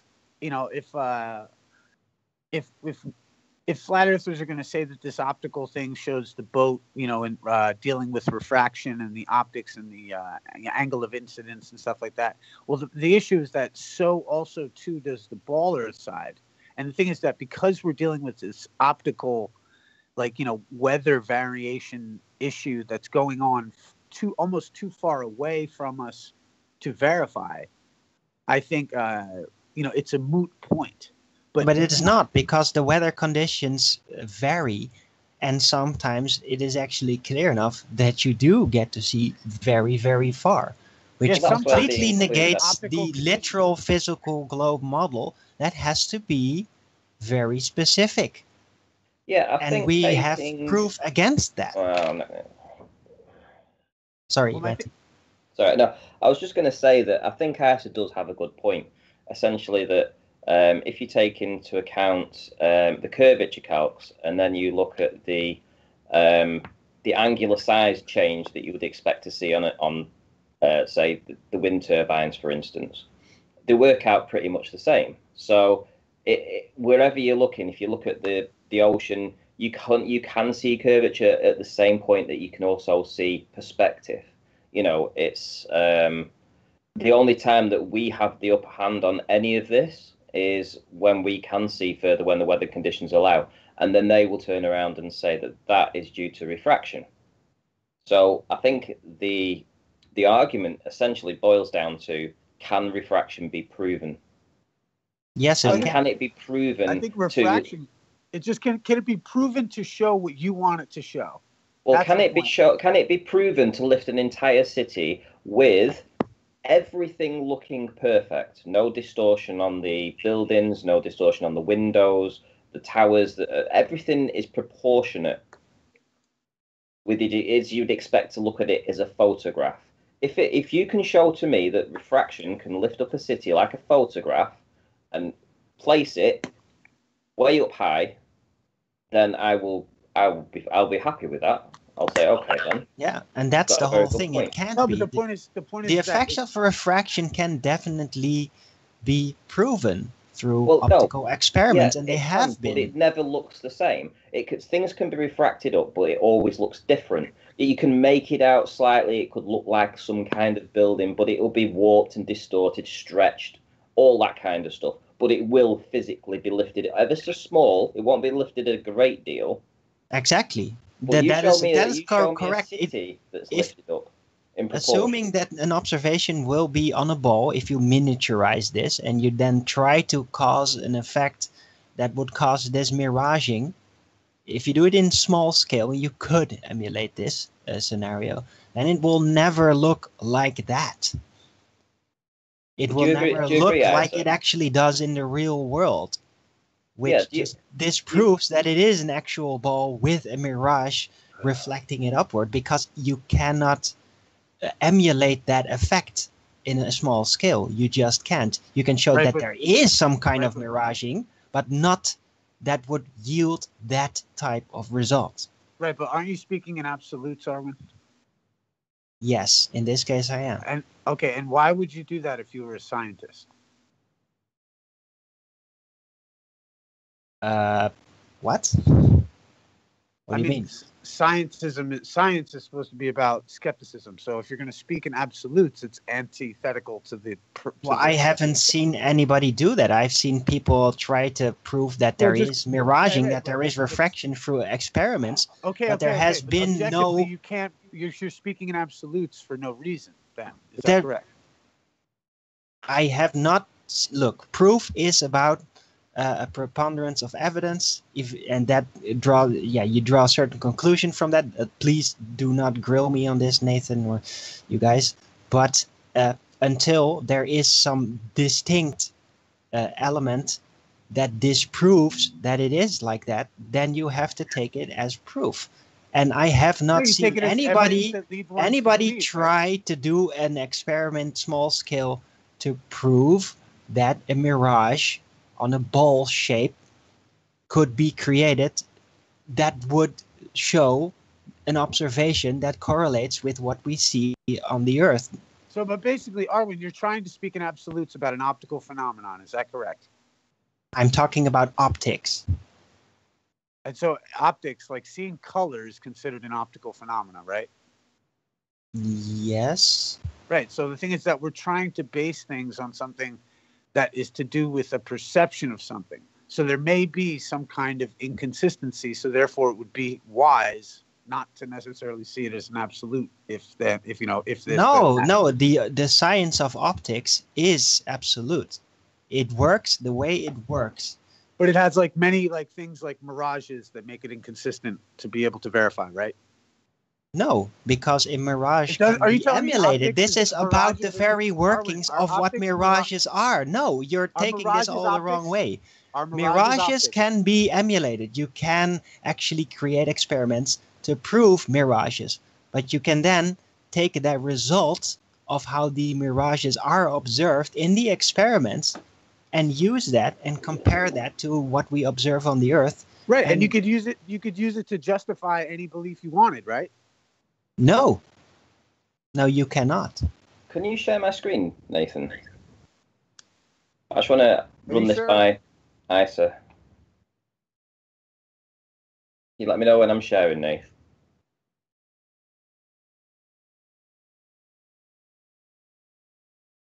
Right, can you see this, Isa? I can see it, yeah. Right, can you see these wind turbines that are turning here? These are 30 to 34 miles away, some of them. Right, let me stop at this one here. Right, this is once we get past this part here. These big ones here, the 30 miles away, right? The curvature count should be at the hub here, right? This is not visible on the Hangout, by the way. What do you mean? Is Nathan there? He's not presenting this. I am. I just had a minor sound issue. I was just sorting that out. I'll show you. So these turbines up to the hub should be gone beyond the curve, right? So when we're looking at this and we're thinking about refraction and stuff, this would have to be loomed up and refracted, right? And then the turbines twisting would have to be refracted and loomed up too. So what would your position be on this particular visual that you're looking at now? I would say at the idea is that at 1 degree of arc of curvature of the Earth is 69 miles. So my estimation from this point would be that is the evidence of obstruction. But because it's too far away, it's an optical issue and a moot point. A moot point? There's nothing moot about it when you look at the curvature calcs and it says that up to if you live on a ball, then the hub of the turbine should be on the horizon. And clearly, I mean, these turbines are the biggest ones in the world. You know, there's 300 feet of missing curvature here. Well, according to who, though? The curvature calcs. Right, but by who? What do you mean, by who? Like who? Metabunk or something? Anybody's curvature calcs. If you have a ball and the circumference of the ball, you know what the distance is, you can work out what the drop should be, what the refracted hidden should be, and what the hidden should be. You can work that all out. If the 8 inches per mile squared, does that comport, do you believe that comports with the 69 miles and 1 degree of arc of curvature? Well, before you go and say what you're going to say, are you actually now going to say that the curvature calcs, the 8 inch per mile squared, that the ball earthers have been relying on for the past 30 years, is now not accurate? For the last 30 years? What do you mean 30 years? Oh, I only saw. Right. Well, how long has that image been around for the 8 inches per mile squared? Well, come on, answer the question. Are you now saying that after all this time arguing about the 8 inch per mile squared and the curvature calcs and the hidden, that you're now going to say that actually we got that wrong and we now need to do some kind of arc calculation? Well, no, what I'm saying is that, yeah, we may have been led down the garden path on that one. And my thing is that, if there is a bigger, there is an alternative way to look at these things without, let's say, the 8 inches per, what if it's like a limited hangout that Metabunk and everybody's got this 8 inches per mile squared bullshit going on, and it's actually 69 miles, and there's no really fucking way to tell whether or not. Swearing. Forgive me. Try not to. Forgive me. There's no way to, and I'll leave if I go too far. You don't have to kick me. You just tell me I gotta go, and I'll go. But the idea of using that optical experiment, I think maybe something that's more of a hindrance, because what we're doing is we're dealing with light and matter at a position that's too far away for us to verify. The only way to do it that I've come up with is the idea that we would need Doppler radars over the boat with a distance, you know what I mean, with distance, and we'd have to take in all those measurements and all those things into account. And Well, if we you did said that, It's very thing is- funny that you mentioned that because there have been testimonies about radar scanning away very accurately for 1,000 miles. where's the data? I don't have it, but there's been testimonies from people I can in the make a claim, but military. that's like me making a Mark claim. Sargent brought it forth. Hold on, I know, but that's like me making the claim that it's like Santa Claus put the tooth under my pillow. It's like it's the idea like Yeah, but well, I don't want to get you're distracted. I not don't want to get yet distracted you're not from a the military point. officer on a Arwin. ship that has that. So are Arwin. you? Hold on, Arwin, are you? no, I am not. Then how can you verify that? Well, I trust Mark Sargent in this Okay, so you case to trust have somebody. actually Now, hold on, interviewed so that now flat person. earthers- Hold on, so now flat earthers trust people? Depends. Hang on. Depends what? Can we get back to the point? Don't trust them If I had a blindly. rectangular looping model, would you then put your faith in me? I'm with Ranty. What? Can we get back on track? Yeah, I mean, you're saying now that the 8" per mile squared isn't an accurate representation for working out curvature on the Earth, and that we should consider something different. Do you want to explain what that is, and how that works, and how it's different to the 8" per mile squared? Well, I'm saying that if there may be, my main point of contention is that you're dealing with, your eyesight to observe something that is far away from you, too far away to get your hands on. And so the thing is that when we do that, much like take for instance, why we believe that the sun is 93 million miles away, right? It's like you can't establish the firm baseline to confirm that. Like, I'll admit that. But the issue is that all of the evidence that we live in a uniform system of physics leads us to calculate that those are the numbers. And that's the point, is that if there is a congruity in nature, then we have to recognize that potentially we are spherical over here. Right. We can so all how admit do you that- work how about out this? the, How so about this? how My do you question- work out the real quick. calculations? Real quick. Could we not admit that there is enough evidence to lead one to believe we live on a sphere? No, I want to go and I want to ask you about this 8" per mile So you squared. won't admit that? Hold on, though, real quick. No, I It's a want to yes or get no. this point sorted first, and then we can do whatever you want. Because Sure. I brought up this video which shows that the hub here should be where the water line is here on the horizon. It should be obscured, right? And we're seeing 300 feet of this turbine that we shouldn't see. And you just turned around and said that something about an arc calculation. Yeah, how far away are the, what do you call it? The wind turbines. This one, Yeah. I believe, is 31 miles away. Okay, and you think at 30 miles away, you can verify anything about that wind turbine? Well, I can drive down the coast and keep my eye on this turbine the entire I can go to distance. McDonald's right now and get a breakfast special. The point is that can you identify something that's 30 miles away that you can't get your hands on? You can't. I mean, do you think you can? If Yeah, I you was to can get go my over ticket, to of it course. and then get your hands on it. This is a very silly point, Asa. No, my point is that optically, you're dealing with an optical observation. Yeah, Yeah, but it's you not can a go stationary there object. and Hold on, then the purpose thing- confirm Arwin, these Arwin, things in Arwin. person physically. Arwin, you can't do it simultaneously while you're 30 miles away, though, right? No, but you can go afterward there. So why are you It's- using an and observation We are from 30 assuming miles that it's still going to be there, and then you Arwin, can Arwin. confirm it is. Yeah, my point is that these are moving, right? What I'm saying is the arms of this, the turbine blades or whatever, they're moving around. You can see them. How is that possibly? How can that be if it's loomed up? It's either loomed up or it's flatter. Hold on. One is it? Ranty, do you understand the complexity of this? Now, How is it can down you to identify? perspective? Ranty, how can you identify anything that's 30 miles away with you going through air density? Huh? I know which turbines these are. I have them all I don't mapped give a out shit. on It's Google 30 Earth. miles away from you at the time you took the photo, right? Well, it's a video. Okay, well, the photo, video, whatever, tomato. The thing is that, if you are 30 miles away from something, Yeah. it's insanity to think that you could clarify or define anything that's 30 miles away. Even if you can drive up to it and No, say, no, look that's at a it. ridiculous, Yeah, it ridiculous. is. It's a fact of statement. nature, you fools, No, man. no, It's you are something 30 completely miles away making from a you. fool of yourself, Isa. This is a non-argument. This is ridiculous. That's of why it's course, moot. you can identify. We That's why can it's see. moot. We Hold can on, hold see on, the As Arwen. long wind as you turbines. can We Did know I make not what out they say are. that this was a moot point, you distinct fucking elements alien? about it, you Dude, can pardon me. identify Should I it. go? No, we know that these are wind turbines. We know which ones they are. We know how far away they are. The curvature calcs say that this is where the turbine should be, up to the hub, right? But we're seeing 300 feet below that. That's what I'm saying. How is that consistent on a ball? And then you said something about, how do I know the curvature calcs? Did I use Metabunk? And you said you had something different to put forth.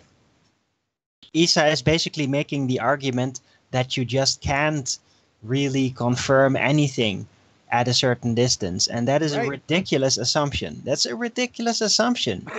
You can backtrack it. You can backtrack these things. You can compare it with the data that is already available. Maybe it's the elf vision. I don't know, dog. But the point is that anyone logically can admit don't that at 30 me, miles dude. away, you can't frickin' see or define anything, dude. No, that is a ridiculous statement. You can't see anything. What a ridiculous statement. Well, I can Come on, see those Isa, wind you can do better than turbines, this. and I can see them turning. I can see these wind turbines, and I can see the blades moving around. Now, that tells me that that isn't loomed up. That tells me that I'm actually looking at these. You can see them moving.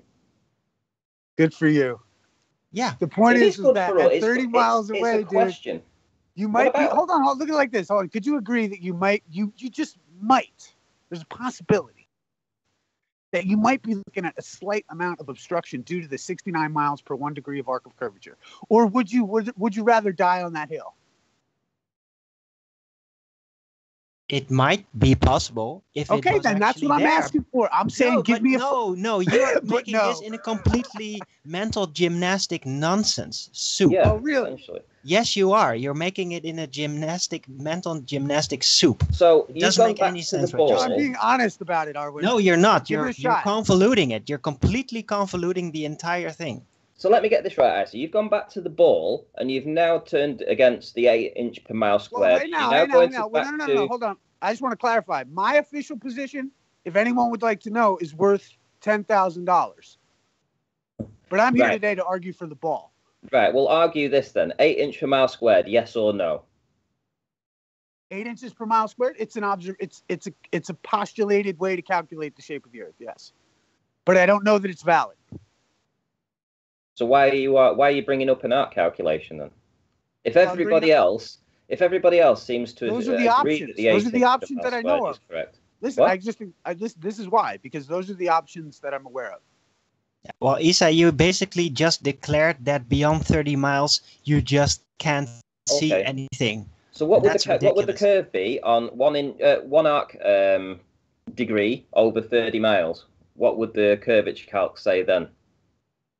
I don't know. Where's Rumpus? Come on now, so you've got to do. No. I don't know. No. What I'm trying to say. Look. I don't know it down to the inches. Bring up something. It may. Hold on. Listen. Ranty. The 1 inch degree, or the arc of curvature, whatever.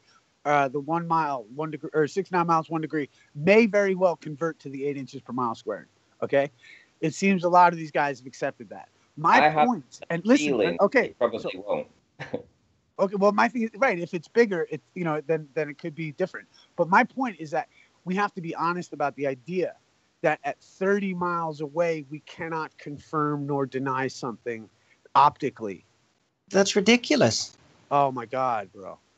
That's absolutely ridiculous, man.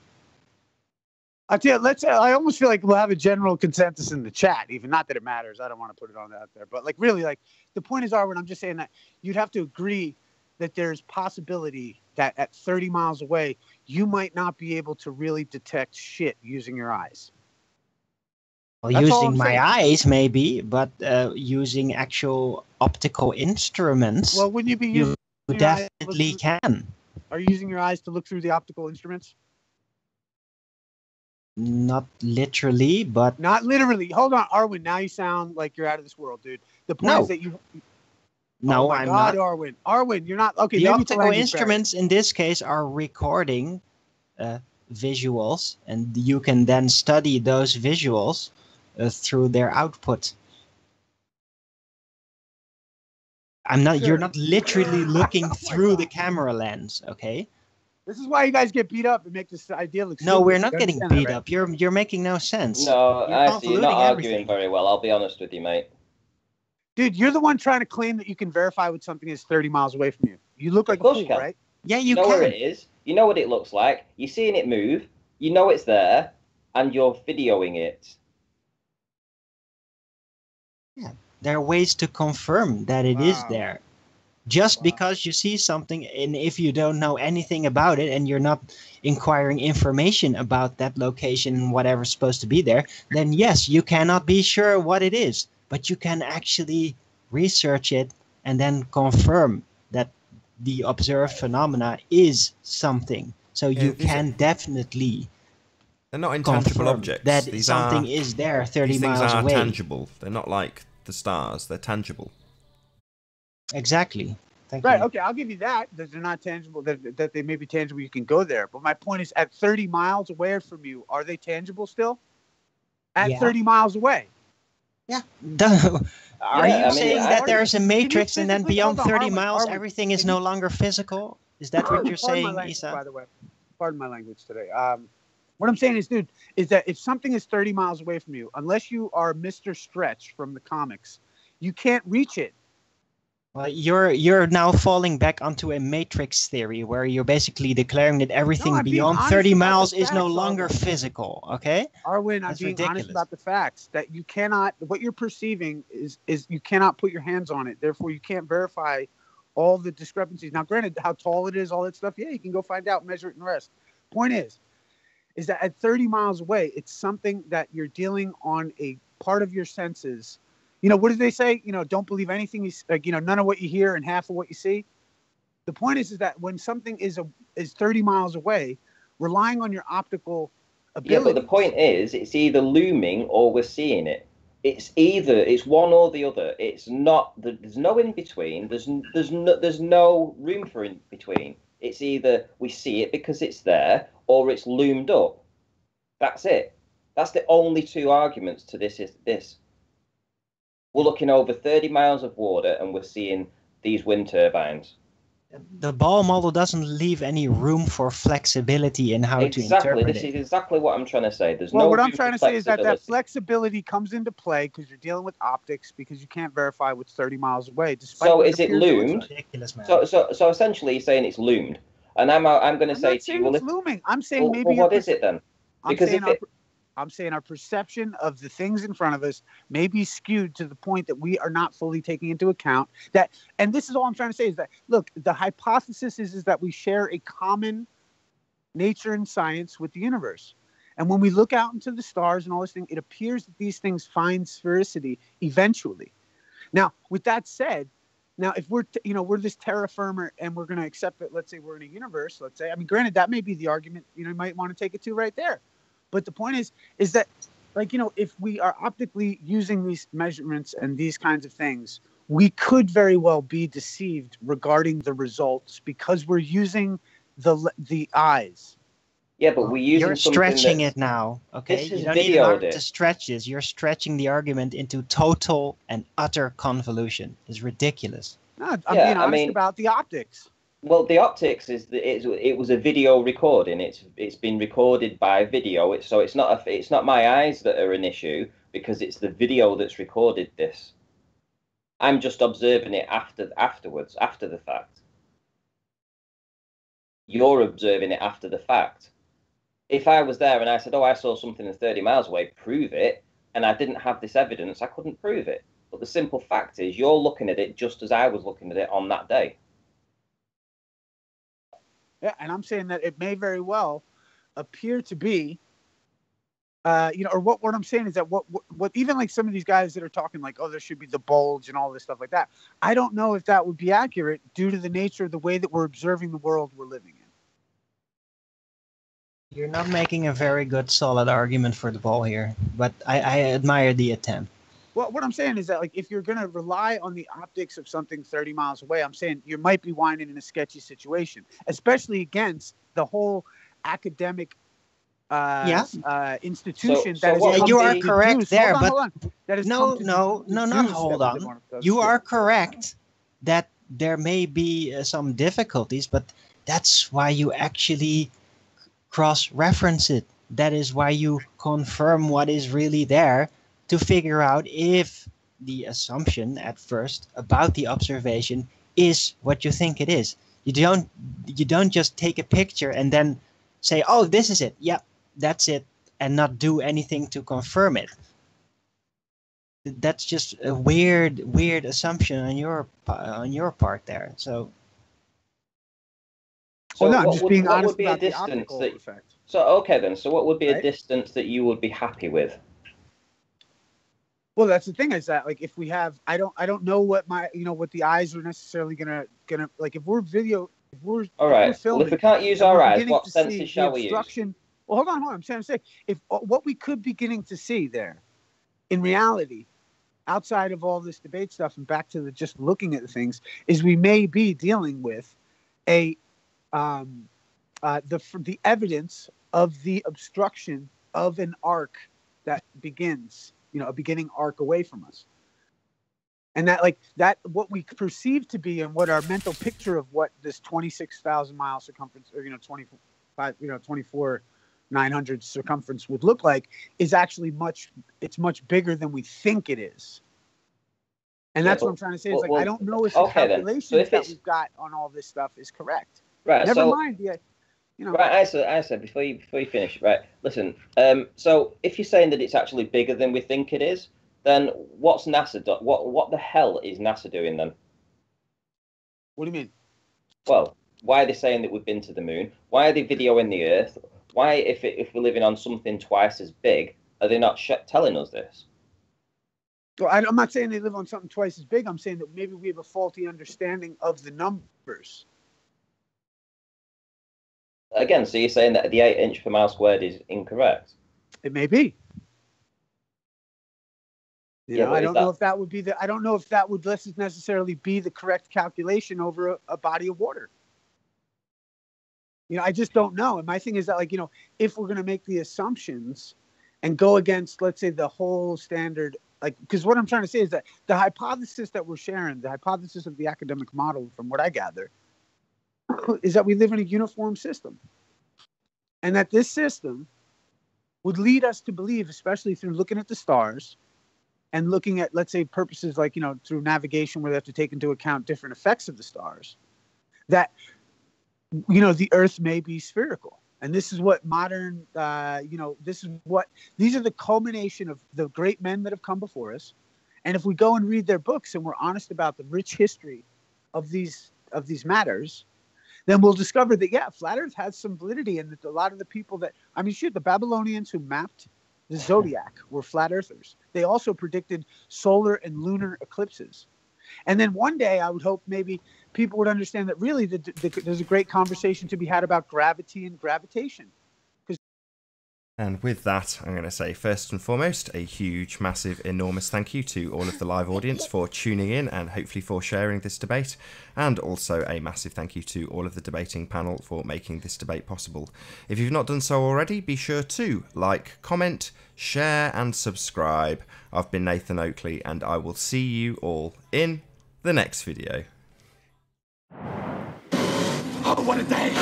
What a lovely day!